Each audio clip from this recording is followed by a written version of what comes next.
Now I will introduce Mr. Thomas Cox. Fellow consultants, we all know we need our clients to trust us. So anything we can learn about increasing client trust is valuable. Our next speaker is going to address this. He'll tell us about 3 components that make up trust. And he'll show us how something called the accountability loop can help us build more genuine trust with our clients. Please welcome my friend, Thomas Cox. Thank you, John. Super. So let me leap directly into the material, shall I, head first. It's one thing to hear about, how awesome I might or might not be and other things, but what really matters is what you can do and that I can help you do differently. So here's the obligatory about me slide. Behavioral science degree, University of Chicago. I've worked for places like IBM and Pricewaterhouse. I've written a lot of leadership articles. Some of them are actually pretty good. And I've become an expert on accountability, which you'll judge for yourself if that's true or not here in just a minute. So what I want to promise to give you here is the knowledge that trust has 3 components, what those components are, and by extension, what that means for you and what you can do with that knowledge. The fact that 2 of the components of trust are actually found in what I call microstructures of accountability. Of course, I'll have to give you what those are. And then I'll show you how the accountability loop, which is a mnemonic tool, can help you elevate your game with regard to accountability with very minimal cognitive load on you. It's actually, in some ways, easier to be more highly accountable, which is something that clients notice. So let me start off with the pillars of trust. And I'd like you to please think of someone that you wish you trusted more than you do. And I'm going to ask you to type into their initials into chat. And if it's not safe to give the actual initials, maybe they're here on the call, you could put in a code name, a phrase, a nickname, or if you got the person clearly in mind and you don't want to say anything about it, just say, got it. But give me something in chat to indicate that you figured out that you're thinking about somebody that you wish you could trust them more than you do, but it's just not happening right now. And so I'm going to show you how the trust model, the 3 pillars, helps you interact with that person maybe differently, and it helps illustrate how the model works. Okay, we got Maria's got JJ, Carol Schultz has PL, John Anderson's got somebody, Wendy's got hers, yay Wendy. I'm so thrilled Wendy Ward is here, by the way. She's one of my favorite. I won't get into why I'm delighted. C.V. Brigler, a longtime friend of mine from like 20 years, has shown up. Joe Greer from Chicago, another longtime friend, is here. Suzanne Loeb's got hers. Becky's got somebody. Super. Some of your direct messaging, which is totally fine. That's another way to sort of maintain some quietude. And okay, so you've got somebody in mind. Thank you, Becky. And once this person is falling short in your experience of them. Oh, good. Frank's got his person. Excellent. Where do they fall short? Number 1, is it competence? By which I mean they're the master of their domain. They create results, right? And so this is the plumber who cannot fix a leaky sink. It's the carpenter who can't nail 2 boards together and make them straight. It's the web designer who can't deliver anything that works. The dog walker that the dogs don't like. Anything along those lines. Think about, is that the problem or not? Or number 2, is the primary issue the idea of integrity or reliability or dependability? Do they keep their word? Do they show up on time? Now, this feels similar to competence, but it isn't, right? A person may be highly competent, but just flaky in terms of not showing up. You can get them to show up, they do great work, right? High competence, low integrity is they can deliver the results, you just can't count on them to do what they say they're going to do. It's not always common to see that, but you can see it. Or you got a person maybe with very high integrity, but what they're trying to do is not something they're actually very good at. Now, usually high integrity people will tell you that, but still they are different points. Third thing it might be is benevolence. Them putting their agenda aside for me occasionally, that it's not always about them all the time. And so when you're thinking about this person, you wish you trusted them more. If you could get them to improve in only one area, which is the area that it would be that would help elevate your experience of them and make you just happier with them? So for Maria, think about JJ. For Carol, think about PL. For John, think about BRS, and so on and so on. Okay, Frank's got his. It's number 2. Outstanding. Vicki figured out its integrity for her. Carol, wow, we're having a run on integrity. There's a special in aisle 2 here. For CV, he's got 3. Daniel, is again, it's 2. Very common, by the way. John, thinking maybe it's 2 or 3.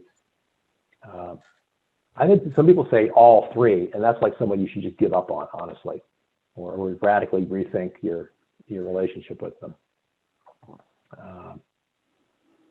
Okay, so let me grab, I'm going to pick on 1 or 2 of you just really quickly. Frank, when you pick number 2, is it safe to describe in general terms what it is you wish you got more of or less of from this person?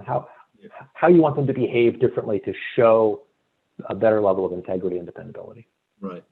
They'll make a commitment to something on the spot and then not follow through, right? And something else will overtake that priority. They'll say yes, but the yes is weak.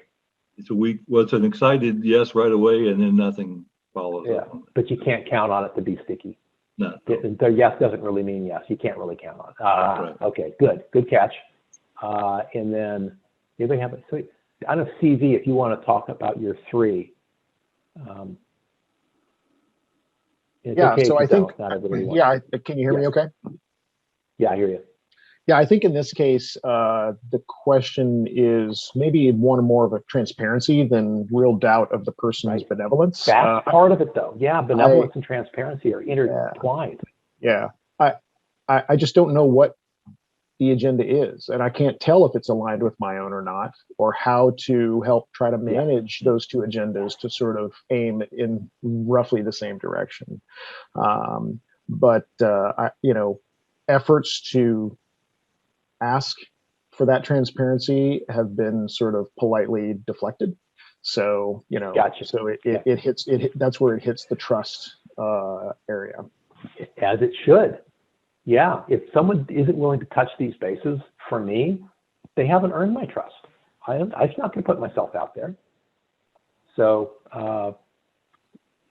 okay, so I think everyone's kind of getting the hang of how to use the 3 pillars to try to figure out, what might I ask for, or if you have the permission to be really blunt with them, you could say, look, I would love to trust you even more than I currently do, and here's what's holding me up. And you can't always say that. Oh, we're getting some good chat as well. Carol is describing hers. Yeah, get assigned a due date. They don't make the due date. Here's another way of looking at the same material, that you've got competence, integrity, and benevolence as 3 discrete things, and a person can have 2 of them, and it's just not quite enough. Competence plus integrity, you got a mercenary with a code of honor, as opposed to competence without integrity and just a mercenary and no code. Or you can have a person with low integrity, but they like you, right? And so they've got the competence and benevolence going on, and so they're trying to be nice to you. You just can't count on them to be nice on a schedule of any kind. And then you got the high integrity, high benevolence, well-meaning person who just can't deliver results. They're kind of a bumbling amateur, and it's just not good enough. It's not enough for what we need. And so I want to show you is, and our clients want these from me as well. They want to have an experience of competence, an experience of integrity, an experience of benevolence from us, even before they buy from us. And that's hard to demonstrate. You can claim it, you can have testimonials. I'm going to suggest there may be 1 or 2 things you can do, even in the earliest stages of an engagement, or even during the marketing and sales process, to start to display some of these things in ways that I believe subconsciously help you position yourself as that trusted expert in the middle. Okay, talk about why accountability and what it is. I like to define it as the state where mutual expectations are clearly set and then clearly met. So it's a two-parter. If I just go around doing things, but I never told you what I was going to do, it's nice, but it doesn't prove that I can meet a commitment, right? Integrity, reliability is about meeting the commitment, not just delivering the result. So there has to be that step. Or you could say, we agree you did what we agreed you would do. It's another way of describing it. And low accountability feels absolutely horrific. It feels so bad. I ask people to describe the feelings they feel when they're let down by other people and they experience low integrity. These words like frustrated and betrayed, angry, disrespected, embarrassed, helpless, hopeless, small, insignificant, not cared about. That's the kind of language I get from people when they start talking about their work experience. And don't even get me started on what they would say about a consultant that they felt let down by. Might be this with an extra zero at the end. I mean, exponentially bad. And it feels so bad, this low accountability experience, is we try to avoid the bad feelings. And unfortunately, the things most folks do to avoid them, and you'll see this in with your clients, if you're the one being asked and you want to avoid this whole low accountability bad feeling game, is we try to underpromise, avoid a clear promise, manage the expectations down, promise effort instead of outcome. Hey, I'll give it a try. You know, it's not my fault. And just reading the slide just makes me tired. Like, I don't want to work with this person. And at the same time, if we're the one doing the asking, we try to do, well, pin people down, get the updates, reject effort, push for outcome, you know, do or do not, there is no try. We all channel our inner Yoda and try to get people to just, you know, just do it. And we kind of hate it when they blame somebody else. So here's the tension, left versus right. One person tries to pin the other person down, the other person's trying to avoid being pinned down. It's just nasty. You know, it leads to distrust and destructive conflict. And at the same time, high accountability feels fabulous. People love it. We want to work with those people. We want more of that. We go to that person more often. We give them more important work. We confide in them and all this kind of great stuff. Okay. So in a work environment, you know, if we're helping our client get this, how do we help them get more of the good stuff? Well, here are the major forces at play that either increase or decrease a given team's accountability. My focus is always on teams, team performance, team leadership, team management. And you'll see that things like professionalism, peer support, clearly stated roles can all help. Having a method and a language to make commitments helps. Leader setting a good example, skill and training versus all the junk on the right-hand side. I'm going to drill into method and language here because that's where the accountability protocol fits.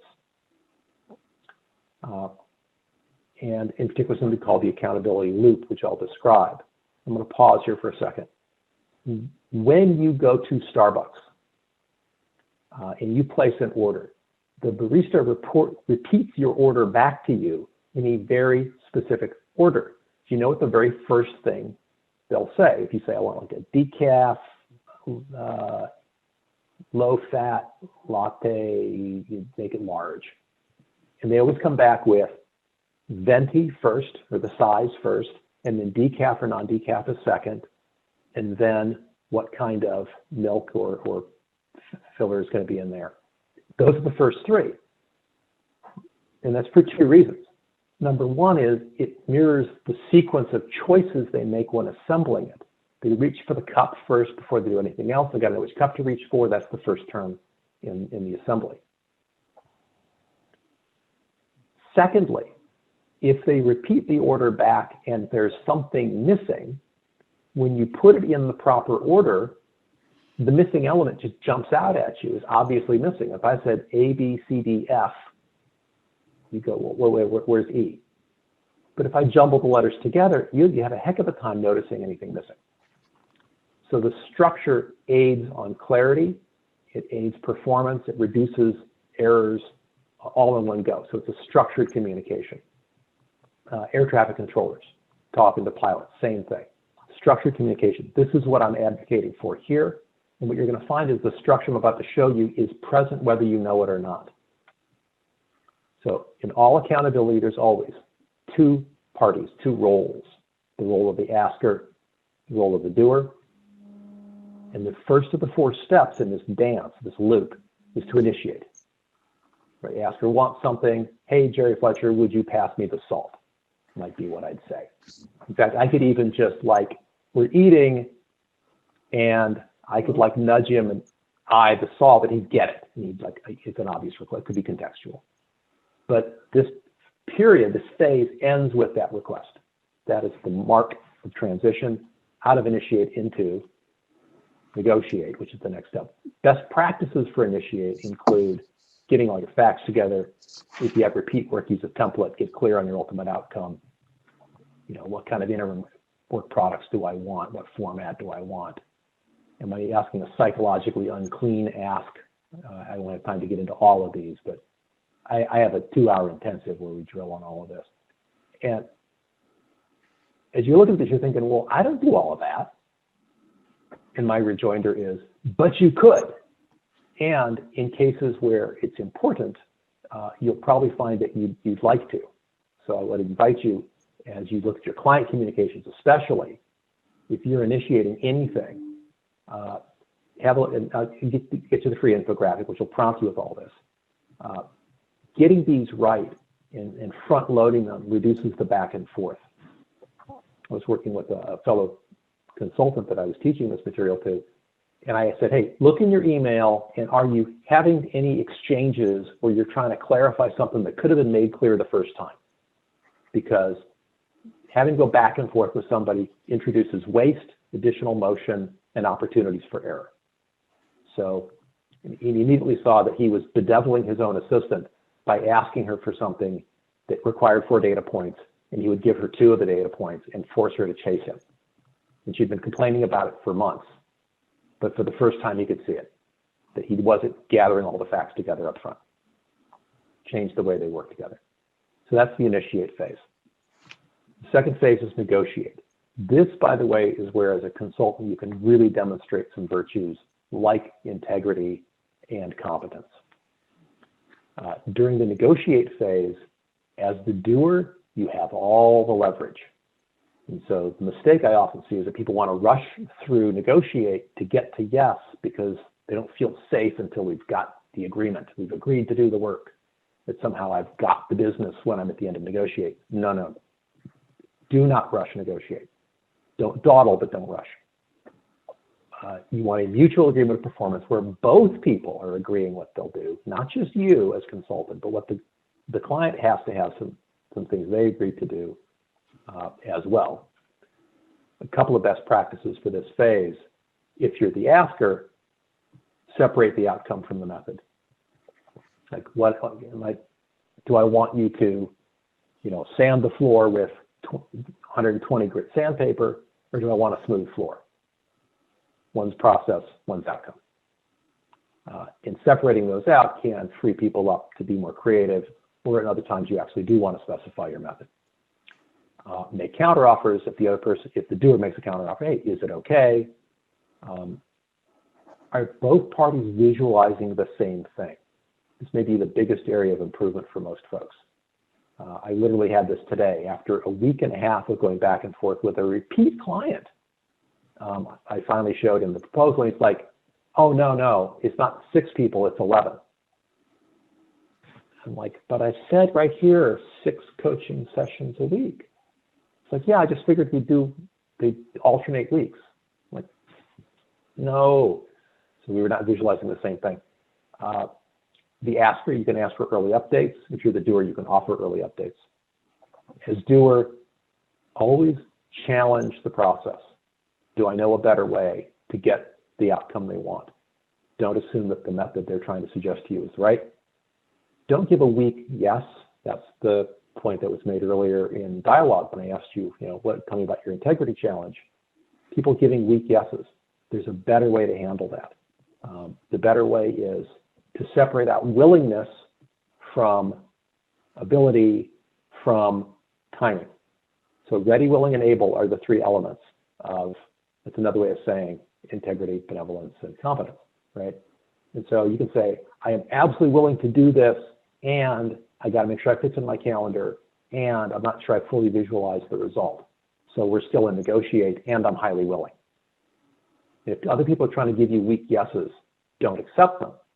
Push back and say, I get that you're excited to say yes, and I haven't told you enough yet for you to give me a complete commitment, and I do need a complete commitment from you.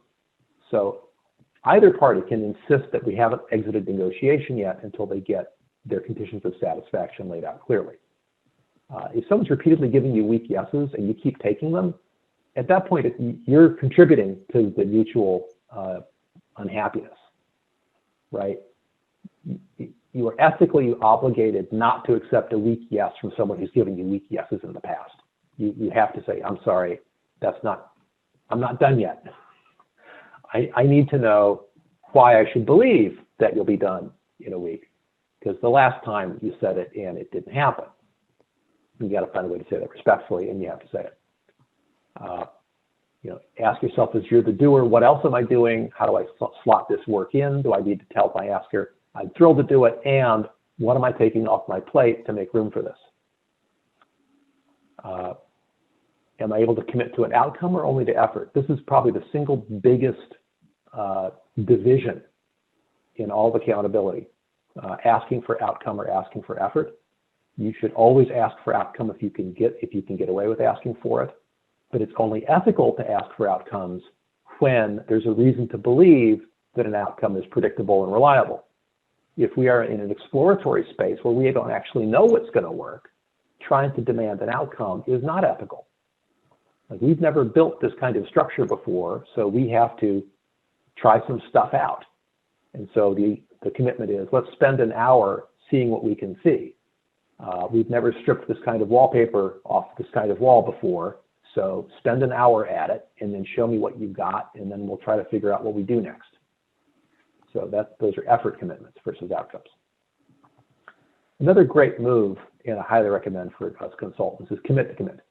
And that is, I'm not ready to give you my final commitment yet because I need these other things. However, based on what I know so far, I can commit to whatever it is, time frame, dollars, outcome, something.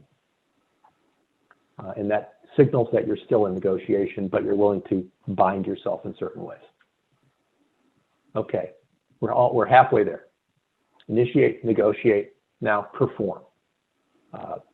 This is where the work happens, the doer does the doing. It ends with the report that performance is complete. Wendy Lord is smiling to herself as I say this, because as Mark Horstman of Manager Tools loves to say, the difference between work and a deliverable is you don't just assign the task, you assign the reporting of the task as part of the assignment. And so you deliver the thing and you report your completion. You should always, always do that. If you're not doing that now, or if you see clients not assigning reporting along with deliverable tasks, that's a really good standard thing. So performance ends with the report that performance is complete. Some best practices for this phase are, hey, ask for help, be transparent, share the bad news early, but only if it really deserves to be shared. If it's a minor hiccup, save it. You often will need clarification or a decision or some more information. There's an entire sub-protocol that I teach on how to ask a client for the clarification you need. I first uncovered the accountability protocol structure, the loop structure, working for a client who half his projects didn't make money, and he didn't know why. And of course, I didn't either. So I went and interviewed his people and read their emails that they shared with me and listened to their talk about stuff. Half of their clients would buy digital marketing packages and then stop returning phone calls and not answer questions like, which logo shall we pick? Or which color shall we go for with this advertisement or this web page? And they got stuck. And they hadn't front-loaded any expectations around what to do when this happened. They were making weak requests, unstructured requests. I could read these emails. I couldn't tell what they were asking the client to do. And the client would just go dark on them, And then they couldn't charge them overage charges because they had never really talked about that up front, and they didn't feel they had standing to ask. And so projects ran long. They had lots of overage charges that they ate. Projects lost money. We introduced the accountability loop and the warm ABCs, and they immediately regained profitability. And the warm ABCs consists of warmly, because email does not have a tone of voice. You must go out of your way to be warm, or leave them a voicemail where they can hear your voice. Ask, the actual thing I need is the A. B is by when. C is context and consequence. And there's a whole training module on this. Are there new risks arising during perform? If so, I need to communicate them. And owning your inputs. You will frequently, as the doer, turn around, be an asker to somebody else. You ask me to install a floor, I might hire 3 subcontractors to do pieces of the work. They are my subloops. I'm the asker, they're my doers. I don't burden you with the details of that. If one of them fails, I fix it, I replace them. I get their inputs early enough that if they fail, I have time to fix it. I never fail and come back to you and say, oh, Jerry Fletcher, I couldn't get your floor on time, and it's not my fault, it's these darn subcontractors, they're all terrible. I sound weak. I sound like a victim. You don't want to work with me. If you own your inputs, the worst thing it's going to say is, I'll say, Jerry Fletcher, I'm so sorry. I screwed up. I did not manage my subcontractors properly. There's been a delay. It's my fault. I'm on it. Here's my revised schedule. There's going to be an overage charge. I will cover that. And I'm very sorry for the extra time this is going to take. Is there anything you need to tell me about this extra time for me to make it less difficult for you? Right? That's the way you own your inputs. Lastly, the accept phase. Again, best practices here. As the person who made the request, you have to be really candid and commit up front. And as the consultant, you can front load this and say, I need you to be candid with me. Did you get the outcome you truly needed? Which of the expectations were met, which were not? Let's do a plus delta. Let's bake in up front that every time we have a deliverable, we'll do a quick plus delta. You tell me, what'd you love, and what can I do better next time? How did each of us co-create any bad outcomes or any good outcomes? And if there's a serious breach of faith, then we might need to initiate a broken promises conversation. There's a whole routine, a whole protocol for that. Okay, in a nutshell, you've just seen the accountability protocol. What you'll see here is that problems are noticed mostly during the accept phase. You might think that they're mostly created during perform, but that's not true. Most problems are created during negotiate. You either didn't have the foresight, or you didn't estimate properly, you didn't ask a key question, you didn't cover your risks. And for that reason, I believe very strongly as a consultant that you need to bear the structure in mind and do a couple of specific things. One is go out of your way to make clear commitments and then visibly keep them. Don't say you'll get something to somebody soon, because there's no way to prove you did or didn't do that. We like the vagueness because it makes us feel safe, but it actually reduces our perceived integrity. If I know I can get it to you by 5, I'll tell you I'm going to get it to you by 5 p.m. today. And I might even in the email saying, as promised, here it is by whatever. If you can make some small commitments up front that you know you can hit, and then you make a point of hitting them, don't be too ostentatious, it becomes annoying. They start to notice that, wow, he keeps giving his word for very specific deliverables that he hits every single one. Okay, they haven't even signed with you yet, and you're already demonstrating integrity, dependability, reliability. That's pretty cool. Negotiate with intelligent questions and deliver value early. Both of those things demonstrate competence.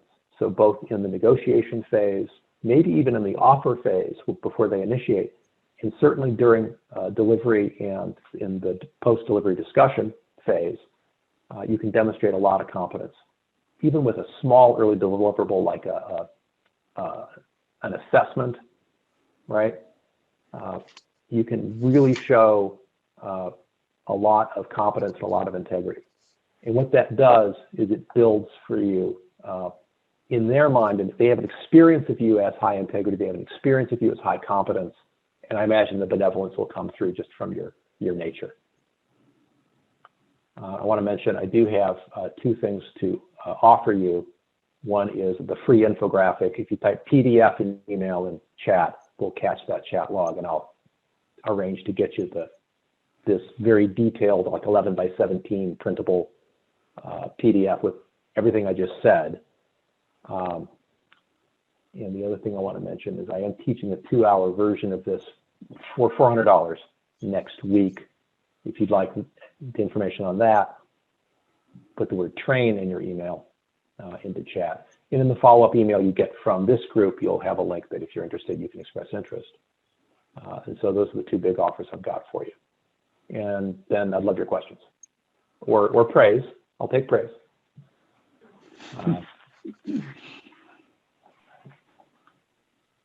Well done. Well done. Thank you, John. Yes, indeed. It's a crucial topic. Crucial. Okay, where do we start? Who's got the first question? Frank McShane has a hand up. It's either applauding or he's waving. I'm not sure which. So I was applauding, but I was curious. You mentioned sort of at the end that benevolence would sort of come as a result, but are there some tips or specific things you could share? Yeah, well, I would say one thing you don't want to do is give away value for free in an attempt to show benevolence. It's almost never perceived that way. People perceive freebies as just, oh, it's not very valuable. Right. It's better to have, like, it might be somewhat better to have some, paid event and you send them a free ticket, right? So there's clearly a value to it and you found a way to get them in for free. Or you could, waive a fee, or you could, offer to, in my case, I'll say, look, I have $2 amounts on my invoice. One is the upfront commitment from you that you pay in advance to show me you're serious. And the second is my success fee, and I only get it if you're delighted. And when the time comes for that second invoice, you pay me any amount between 0 and the face amount, whatever feels right to you. Now that's me putting skin in the game. That's me putting myself at risk. They often perceive that as benevolent. Also is pretty confident. Great example. And by the way, if you show up as just a mercenary with a code of honor, a lot of folks are happy to hire the mercenary with a code of honor. So we are consultants after all. Let's see, you got Vicky said excellent. And Suzanne said, love the benevolence example, thank you. Looks like Mark and Suzanne both want the PDF, and so does Becky. I'll get that out to you. I'm wondering what jumped out at you as the, oh my God, that's so obvious, and yet it was so nice to see it described that way. Anybody have one of those? See, Vicky loves it. Competence is taught with direction and parameters. Integrity is enhanced with commitments. Yeah. I'm sorry, Carol? Carol had a hand up? What I would like to know is there a difference in this process between people who are employees or volunteers? No, actually not. You handle them differently, but the structure is identical. I do this a lot with volunteers. I'm the chair of an IEEE committee, P2145, for blockchain governance standards. And what I routinely challenge people and ask for clear commitments. And I do it gently. I say, now, I need a clear commitment because I need to know what to expect. And please make sure you're not overcommitting. So now you got, like, this is a volunteer role for you, and you have real work. And at the same time, what you're doing is crucial to the group here. So are you confident you can commit to this? Okay. And then to further that, I say, great. So if it's 1 week from now, then tomorrow, can you send me the work breakdown structure you plan to follow? Because I know what I think I've said, and you know what you thought you heard, but we have no idea if those are in any relationship to each other. So if you can send me your work breakdown structure tomorrow of how you're planning to tackle this, I'll either see that, sure enough, I was clear, or we'll catch really early that I completely misled you, and I'll apologize, and I'll straighten that out.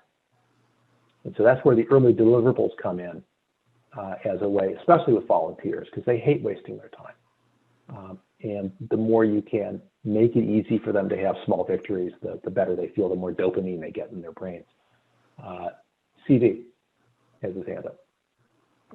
And it's great to see you, CV. Yeah, you too, Tom. Good talk. I'm enjoying this. So the thing that jumps out at me, probably because I've been thinking about this a lot lately, is developing the skill to effectively say no. And it falls squarely into the negotiate phase of your accountability. Oh, yeah. And so when I'm looking at some of your examples of kind of wishy-washy commitment, I'll try, I'll see what I can do.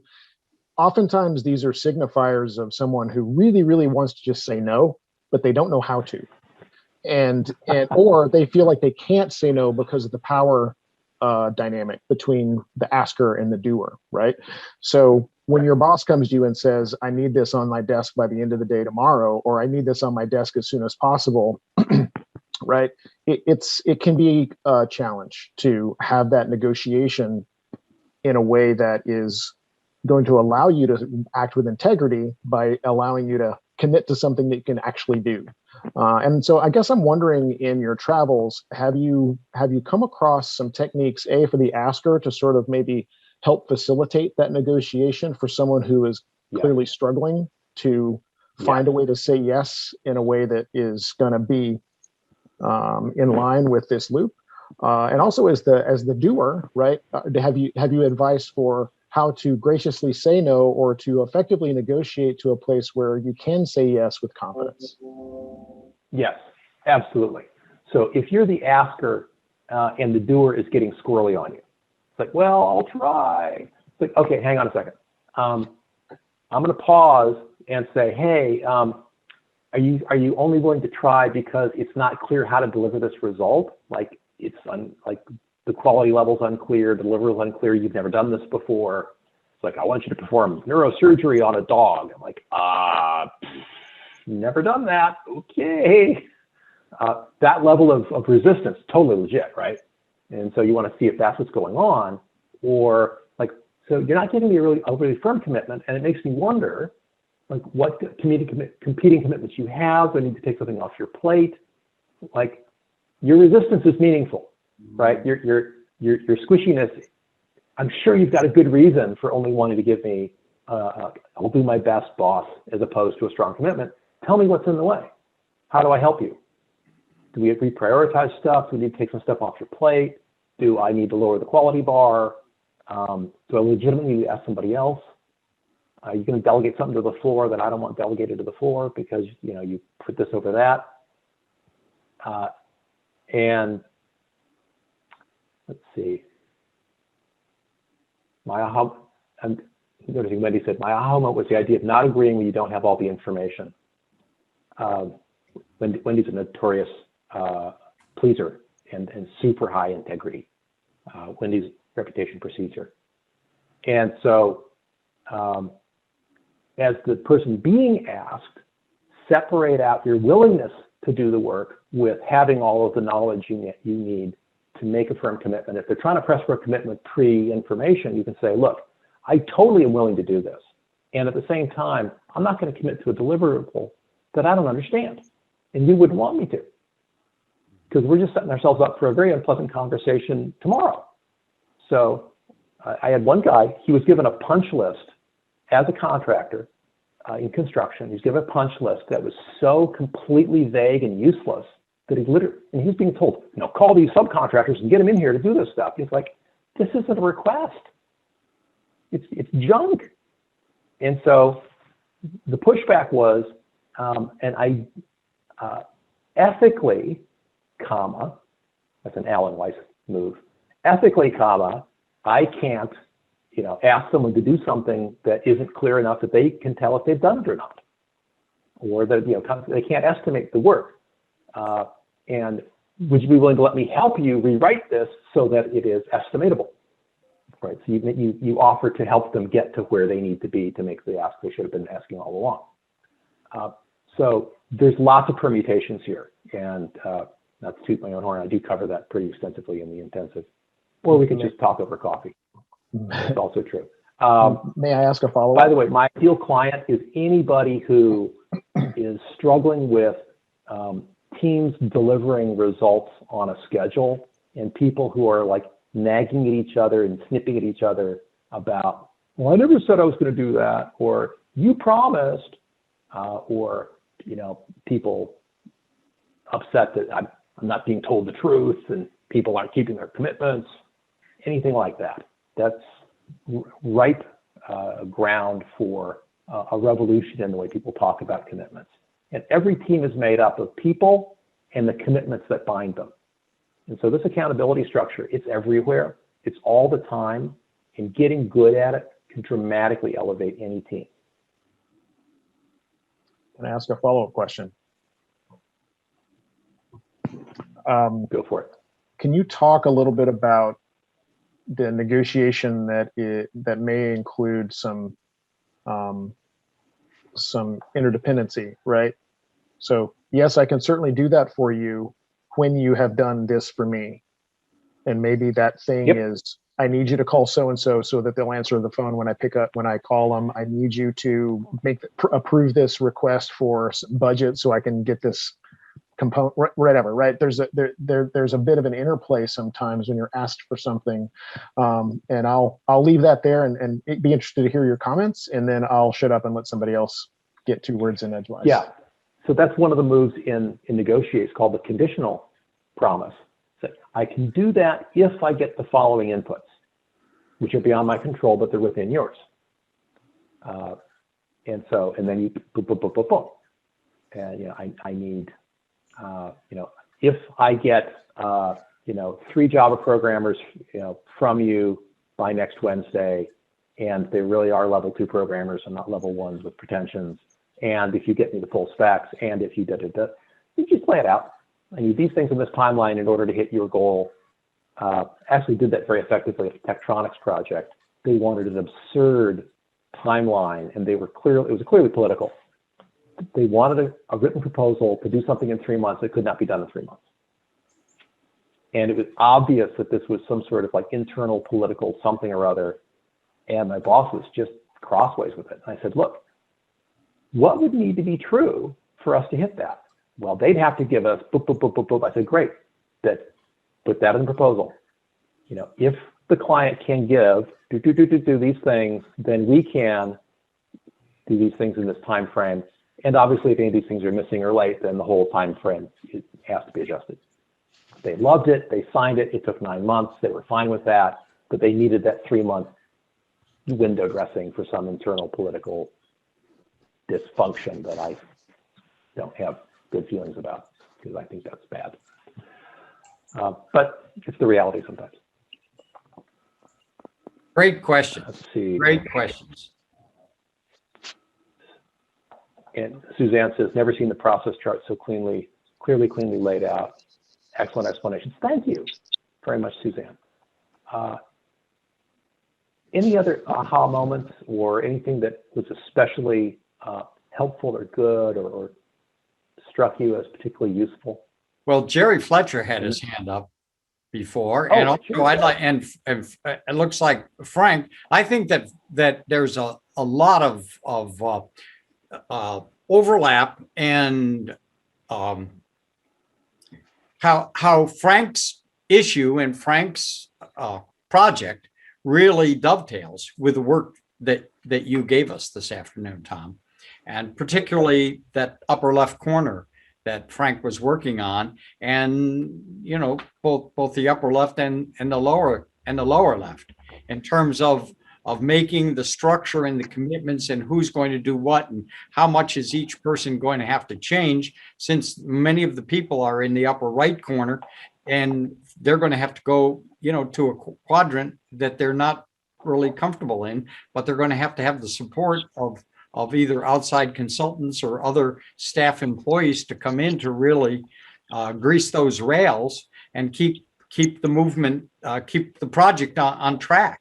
So I think it was great crossover, because yours is very granular and specific and detailed, whereas Frank's was describing a very broad overall arching issue. So Frank, do you have comeback or question or insight on that? Well, I agree. I mean, my role is up in the front of helping identify the nature of the team and the nature of the objectives. And then somebody like Tom is the type of person that helps that team really start to perform against those objectives and all of the day-to-day details that are necessary to get correct to make it a high-performing team, certainly. Yeah. And instead of making people wrong and why didn't you do this, or, you know, what's wrong with you? How come you didn't do this other research? It's slowing the process down and clarifying the issues that are in the way to negotiate and get real clarity to have progress. And then when you come to a roadblock, you can stop the process, do the work you need to do to then get back on track and get forward motion instead of it becoming a blame game. Right. Yep. One of the Jerry, things I like about the accountability loop is it gives you an alternative to blame. It gives you a way to tease out the causal impacts. Often they're structural or systemic. And it works best with a mindset that everyone's doing their humble best. And if their humble best is bad, there's some good reasons why we have bad results. Right. And it's rarely to do with, you know, people being bad people. It's often miscommunication. True story. This whole structure originated for me. I encountered it through the work of Winograd and Flores. And Fernando Flores had a consultancy a couple of decades ago where all they did was this kind of clarification work. He found a multinational that was paying, I believe it was over $100 million in liquidated damages per year to customers for problems with power turbines. Half of those losses, they attributed them all to engineering issues. Half of those losses were actually miscoordination among people, utterly unrelated to engineering. Half of the downtime they had, that they attributed all of it to engineering issues. Half of it was miscoordination, and it was resolved using Flores' version of this tool. Yes, big difference, big results that can make a big difference. Let's see, other questions, comments? Well, thank you. Thank you everyone for attending today. Frank, that was an excellent innovation talk and overview on a big project. And Tom, by going in deep, you were able to really give people a specific methodology and to really give them options. And